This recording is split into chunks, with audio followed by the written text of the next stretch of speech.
Incoming transmission. Picture this. A recording studio somewhere far, far away.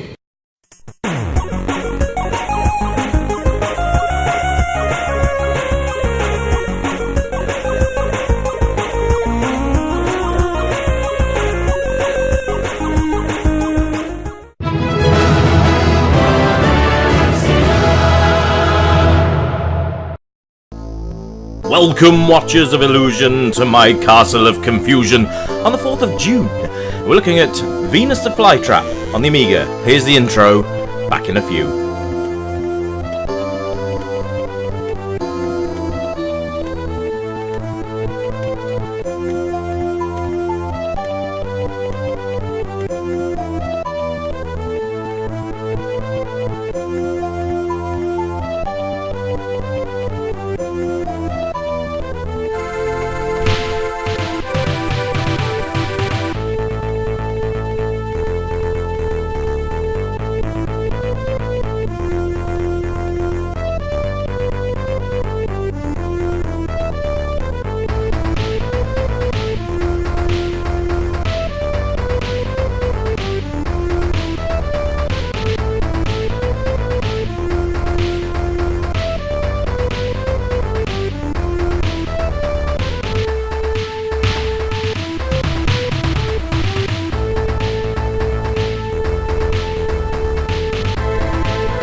So yes, welcome to Venus the Flytrap on the Amiga. Let's get stuck into the gameplay.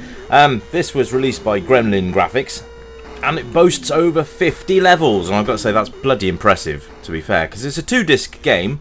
I think disc 1 is perhaps just the intro. As soon as that intro is loaded, you load into disc 2. It's an interesting one. It's a side-scrolling shoot-em-up, or blast-em-up, whichever you'd like to say. A bit like Gradius, you get upgrades and stuff like that as you go. I will do that to show you once this has finished loading in. There are several stages. Each stage is made up of 5 levels, and from all accounts, it's bloody glorious. Apart from the loading times, which isn't. If you've got WHD load, though, you can actually put this on your Amiga 1200 hard drive, or Amiga 500 hard drive if you had one of those. So let's have a look at the UI first. So we've got our score up in the top left-hand corner. Our time right next to it there, our energy bar and lives, followed by ammunition in the top right corner. Now the bottom, as I said, very Gradius looking, is where all your upgrades are. Now you get these upgrades from these sort of spheres that drop from these enemy characters here, which you then have to shoot. Now I have Big Shot. Now this is where your ammunition comes in.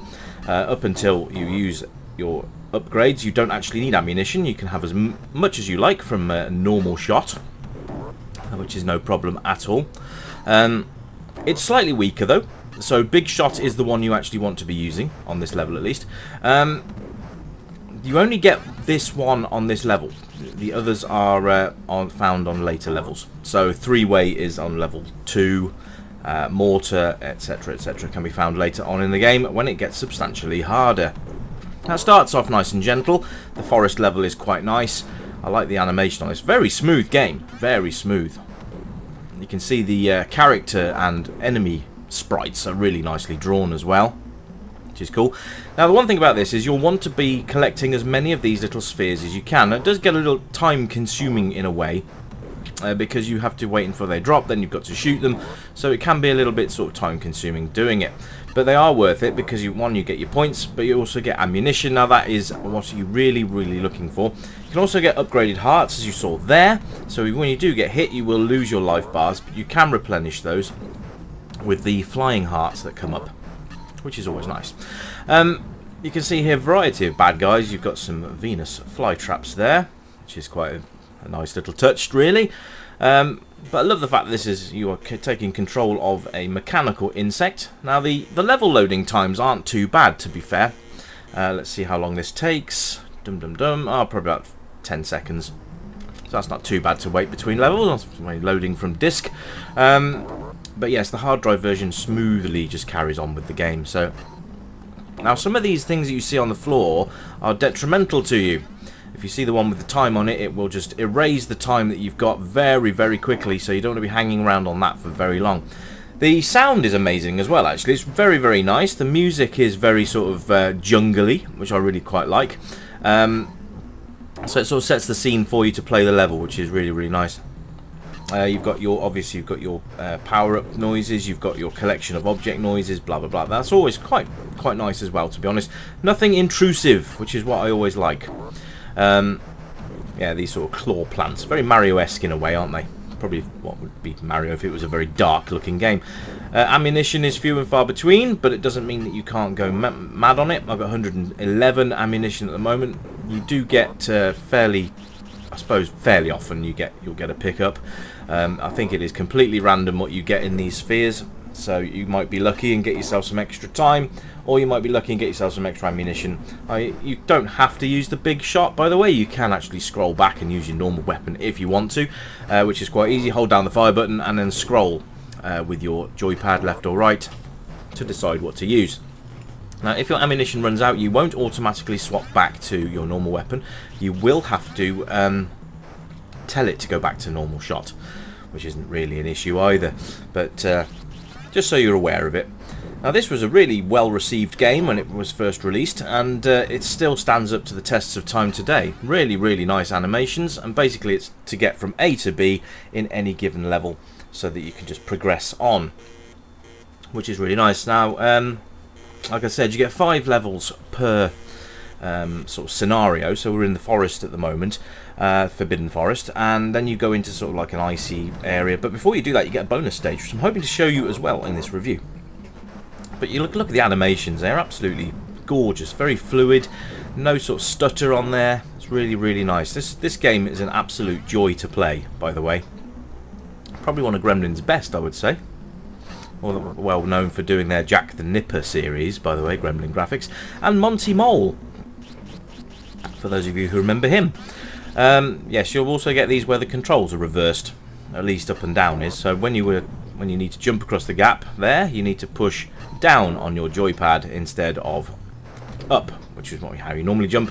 Control system is incredibly easy. It's left and right. Up will jump, down does nothing. Fire obviously fires the your weapon, and that's about it. So it's very simple. Can be picked up and learned very quickly by.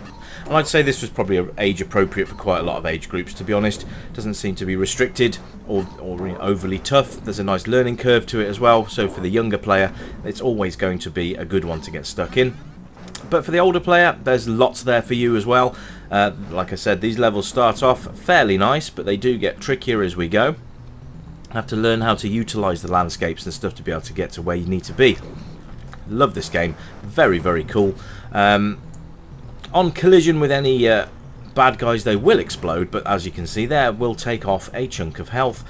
Once you reach the end, all you've got to do is flip through to the other screen and you're done. It's going to load us into the next part of this level now.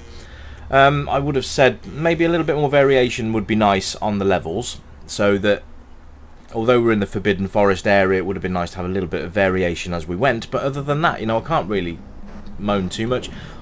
I say, look at these little mechanical bugs that are sort of patrolling around. That's really nice. There was a time pickup there, by the way. So you always keep an eye on your time as well, which you can find there up in the top left corner, almost top left.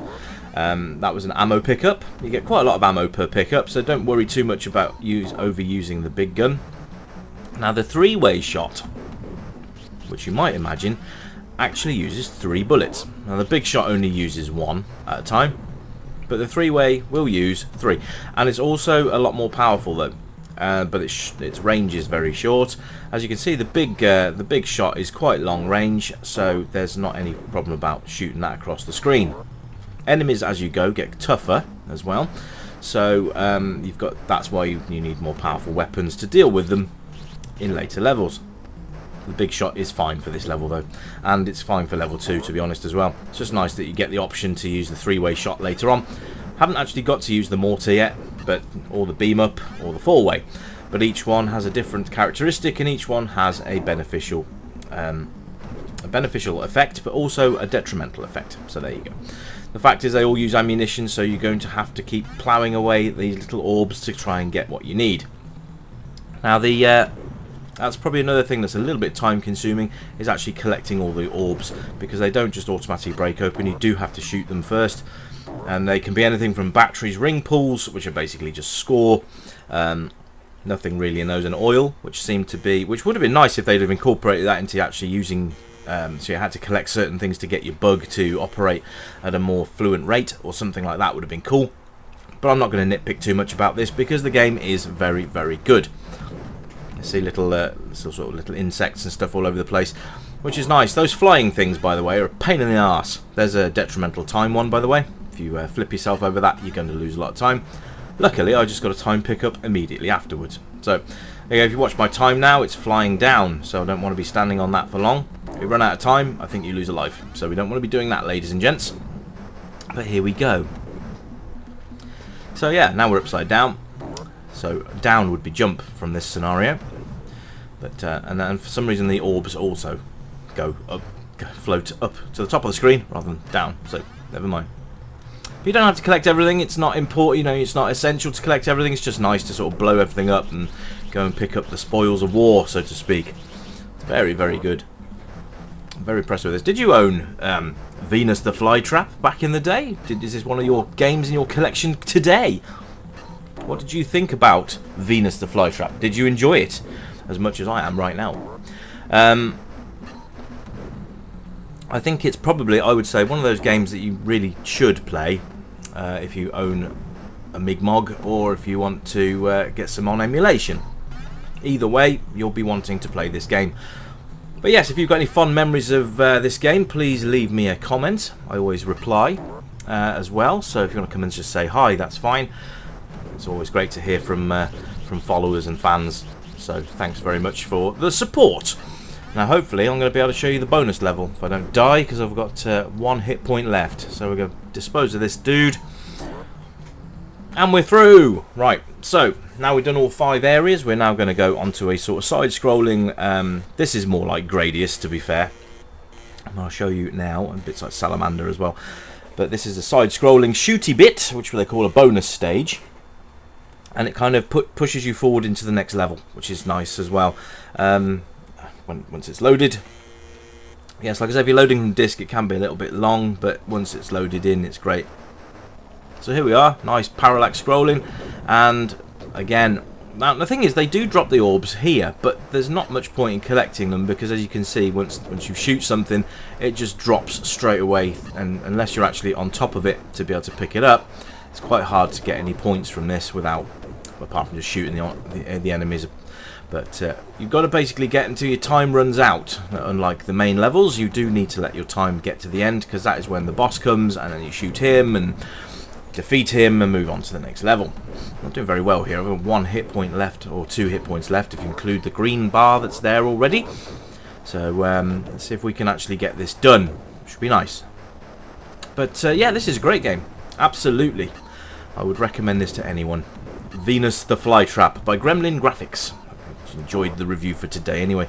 There we go, 5 seconds left, and then we get to kill the big bad before moving on to the next level. Now the idea is shoot the head, and the rest will just explode once you've hit it enough times. It does follow you around. It's very much like the claw on Salamander's first level. There you go, just lost don't want to lose a life here. Actually, I don't think you lose lives here, actually. I think if you die, it just pushes you to the next level. It's got more of a bonus points round, really. But yes, it follows your movements, so you need to, there you go, defeated. Lovely. Right then guys, I'm going to leave it there. This has been Rich for the Retro Revival Show, and it is the 4th of June. I hope you've enjoyed yourselves. Thanks very much for tuning in, it's always appreciated. You keep it retro and I'll catch you next time. Bye for now!